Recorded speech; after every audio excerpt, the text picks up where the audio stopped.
another video for you, and today I'm going to be doing a breast cancer awareness mani with my non-dominant hand. The two colors that I'm using are both Sparkle Infusion. Girls Night Out was a sub bag color, but because they stopped doing their sub bags, I'm hoping that some of these colors will make their way into the main line.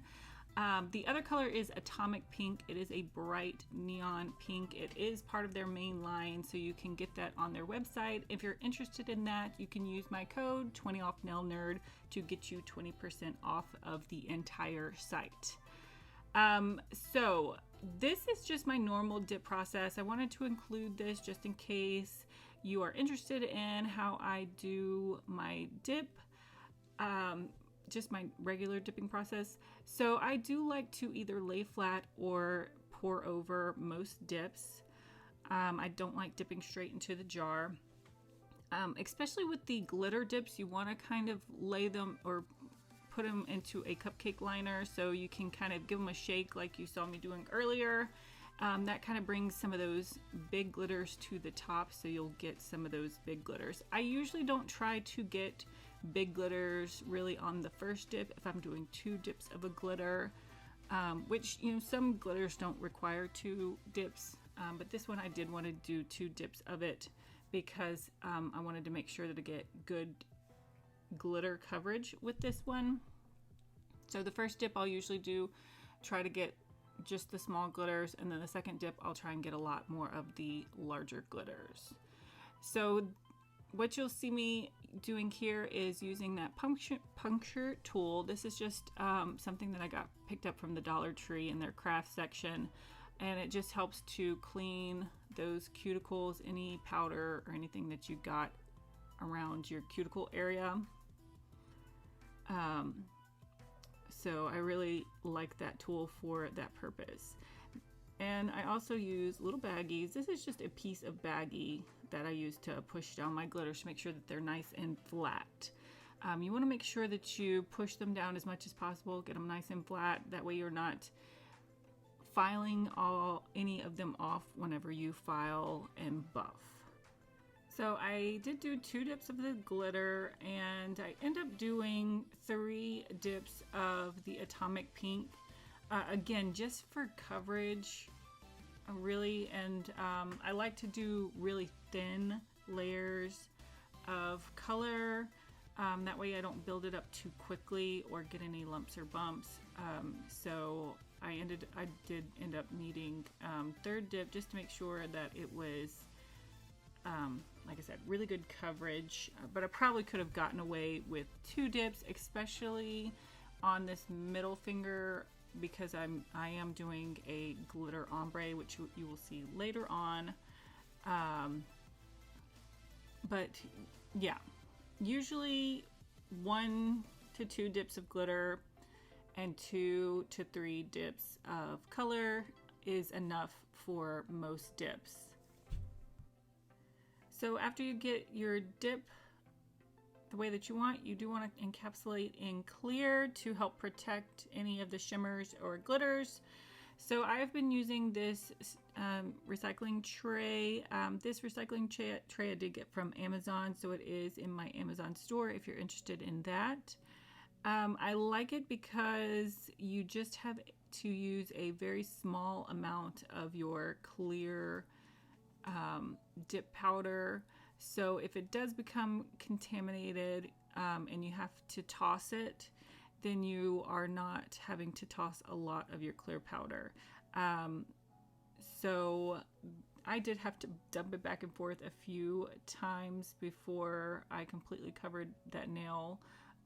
So I probably do need to put a little bit more clear, and you'll see me do that here in a second.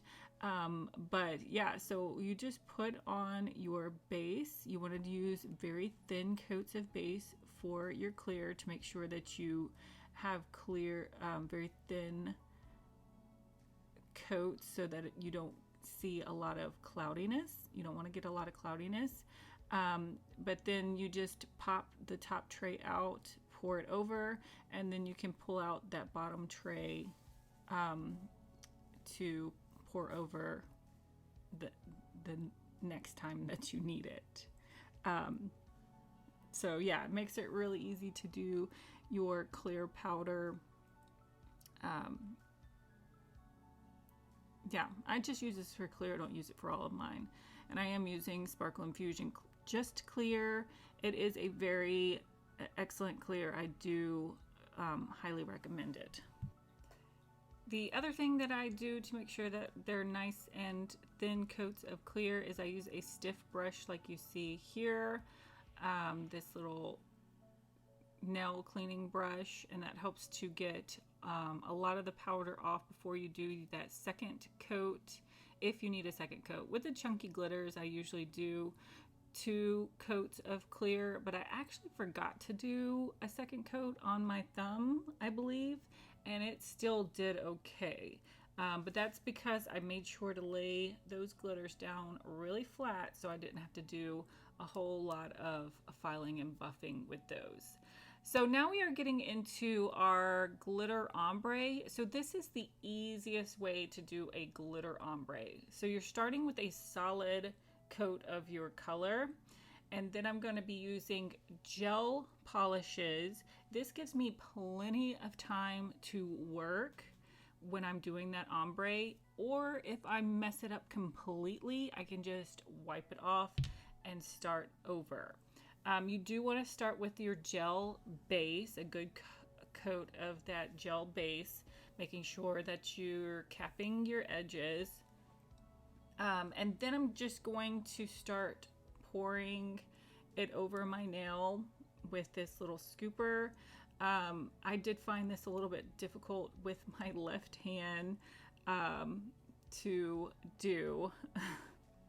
But this is one way that you can kind of get that ombre if you have success doing it with this way. And you do want to hold your finger like you see me doing here. Hold it to the sides that you're wanting to ombre. That way that powder is just getting on that side.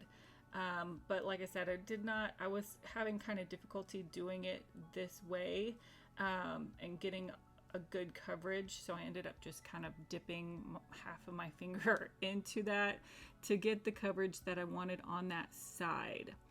And then I did grab an ombre brush, or just a little, it's just a little eye makeup brush. And this, I just did this just to kind of get a little bit more, I just wanted a little bit more of the glitters towards the middle of that nail. So I'm just lightly tapping to get a little bit more of those small glitters onto the middle of my nail. And I did get a few glitters on the side that I did not want the glitters to be. So again, this is why the gel polish makes it so easy to do that ombre. I just use a tool and just push it over where I want those glitters to be and scrape off anything that I don't want to be on that other side. Then you want to make sure that all those glitters are laying flat, nice and flat. You can use a tool or you can use your finger. And you know, like I said, this gel polish makes it so much easier to do this because you got plenty of time to work. It's not going to dry or cure until you put it under the lamp. So yeah, and I am just using my finger. You can also use a baggie like you see me doing later on. I did want to put more of those larger glitters on that side of my mani. It looks fine just like this, but I thought that it just needed a couple more of those big glitters. So I decided just to hand place those. So you're just gonna put a little dot of base where you want those glitters to be, and then I just take some tweezers and pull a couple of those glitters out and place them where I want them to be. And I do use the baggie to lay those down because there is a lot of gel that kind of squishes out once you get those glitters down. So I didn't want to get that gel on my finger, so I did use a baggie to push those down at this point. So once you do get everything the way that you want it, I did a 60-second cure. I do a 60-second cure with the glitter just to make sure that everything gets nice and cured. Then I'm gonna go back over with another coat of base just to make sure that the base is covering all the glitters, and this will also ensure that your glitters are going to stay in place and that the top coat will stay in place over your glitters. Again, making sure that you're getting all of the sides encapsulated with that base gel, capping your free edges so that the top coat won't start coming off halfway through you wearing this mani. You don't want any peeling of your top coat, you know, a week into your mani when you want it to last for 2 weeks. So these steps are really important to making sure that your mani lasts and that it's durable. All right, this time I am just going to do a 30-second cure for my base coat. Then I'm going to do top coat. Top coat is going to get a 60-second cure, and then those two nails are done and we are ready to move on to the rest of our nail art. So I do want to mention that this is not my first attempt at this nail art. This was my first attempt, and I wanted to put this in just to show you that, you know, sometimes things don't work out. And I do end up smearing this pen because it wasn't working that well. If this happens to you and you want to start over, you just want to take a little bit of acetone on a cotton pad and wipe it off. You don't want to soak it too much, don't want to get too much acetone, but just a little bit of acetone on a cotton pad until it comes off completely will work to start over. So I'm wanting to do some pumpkins on this nail. I was thinking about doing like some pumpkins like kind of stacked on top of one another. And I feel like because I'm doing this with my non-dominant hand, I'll have more control if I use something that's more of a writing tool. You can also use one of these dotting tools if you just want to use regular polish or gel polish, because these are more like writing tools so that you can just kind of draw it on there like I am showing you how to do this here. So we are going to start with this purpley color, and I'm going to start with the bottom one. So you're just kind of getting a blob of color on there right now. It doesn't have to look too neat. Just kind of where you want that first pumpkin to be and how big you want it to be. How big you get this one will determine how big the next one's going to be, and how high you want it to get.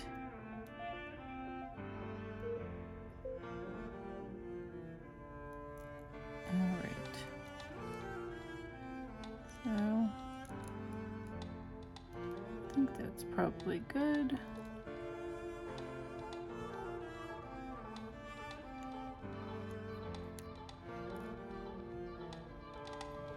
Make sure I have good coverage with that color. I really like these Posca pens because the ink flows pretty readily through them, and they don't dry they don't dry out. I mean, I've had these probably almost 2 years now, and they're still running really freely. I don't have to pump them a whole lot to get them started. So yeah, I really like them. All right, so now we're just going to dry this. I like to use my hot air gun to dry it a little bit quicker. All right, and now we are moving on to the next color. So again, this one's going to be a little bit smaller. It doesn't have to be like directly in the middle. Just kind of, you know, make it look a little bit more natural or kind of wonky, you know. This is kind of like a kind of haphazard stacking of pumpkins.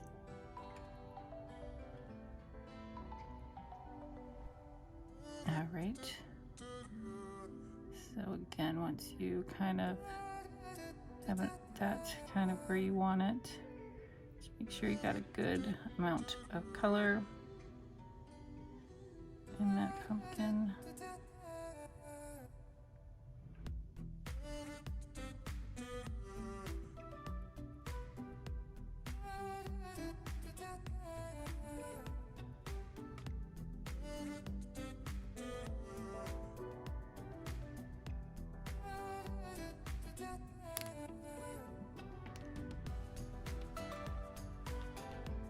And there you go.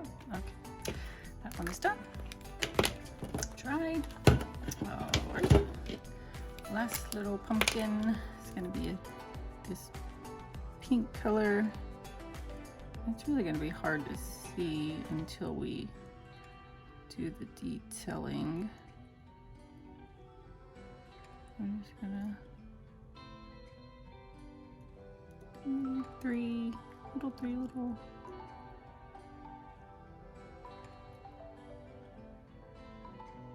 kind of oval shapes.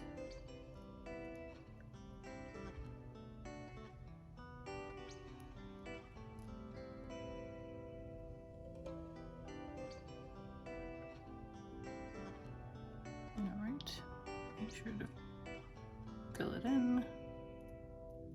I just kind of like tap out some of that color.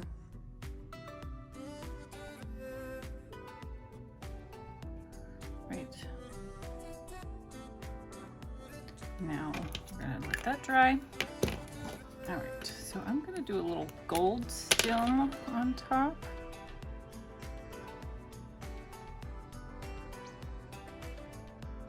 This one.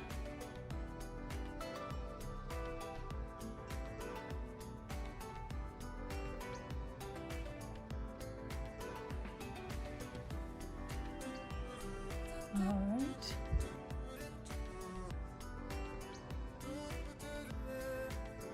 Crap. No. All right. I think that's good enough. Dry that. All right, so you want to make sure that everything's nice and dry before you do the next part. Well, actually, let me add a little bit of glitter, because you know, it's kind of like add some highlights to it. Oh, I have to turn this off. My daughter has been using these, so it's kind of fraying at the sides there.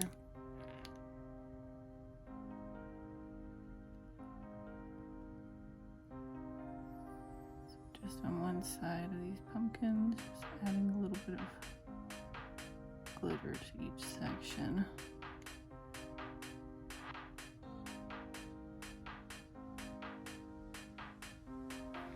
And that'll kind of add some highlights in there too.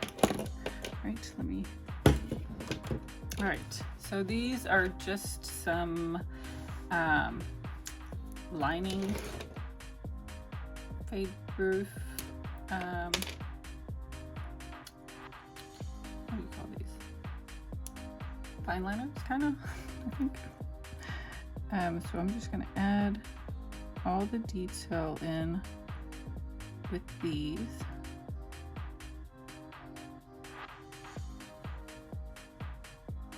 I can.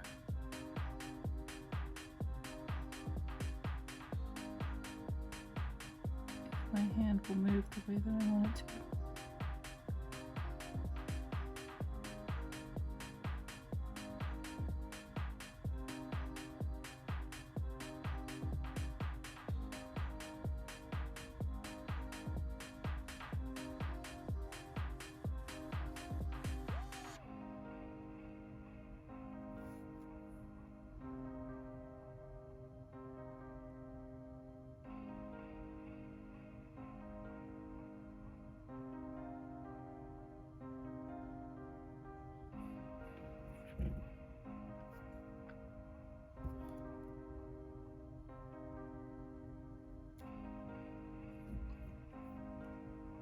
Okay. Doesn't look too bad. So let's do the other. So through this whole process, I am trying to go slow as I make each line. And I do find that the ones that I'm going slower do turn out a little bit better. You want to kind of look where that line is going and not where it is, and that kind of helps out as well. This pin was probably not the best pin to use because it is a little bit broken, so I'm having to use it straight up and down. And at times, you know, you see it kind of stops on me because it's not straight up and down.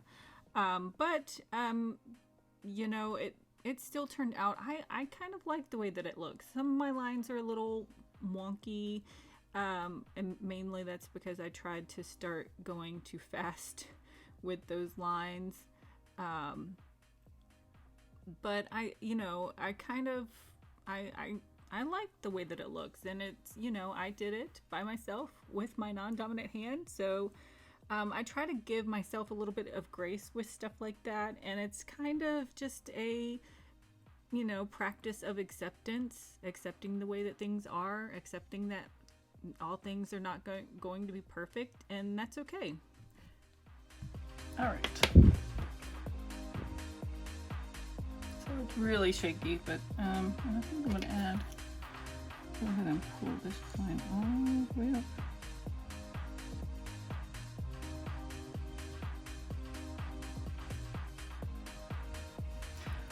It's a little shaky looking, but I kind of like how that looks. I think it looks kind of cool.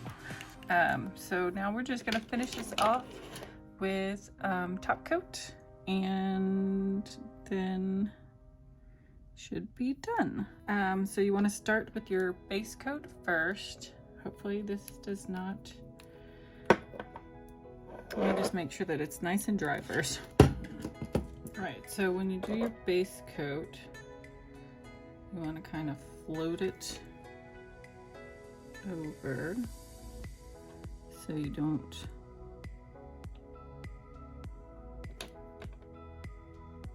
smear anything.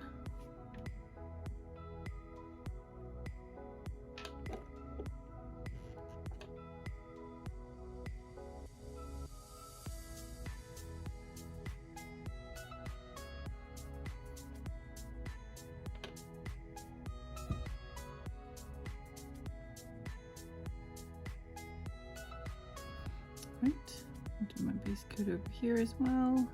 30 seconds. Right, top coat, and then a 60-second cure. I'm kind of thinking that I want to do some pumpkins over here too. Just like kind of stacked on the side here. Because when I do my hand poses, you're really just going to see this side. So I'm going to do that.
take a little acetone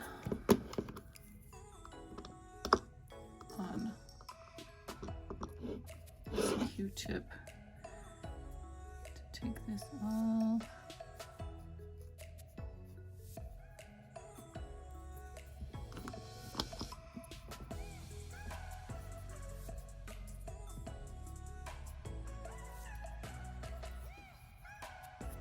All right, and now that is very drying, so we need to put some cuticle oil on. We have this blueberry cheesecake that was from the last bag, but they have some great flavors of cuticle oil. I love all of their cuticle oil. I haven't gotten any of this fall flavors since yet, but yeah, this one definitely smells like blueberry cheesecake. So yeah, but these are their new labels, Cuticle Infusion. They're great ingredients, made here in the United States, and yeah, good stuff. So definitely recommend you trying that out, and you can get 20% off by using my code. I'll put that in the description for you. It's 20 off Nail Nerd.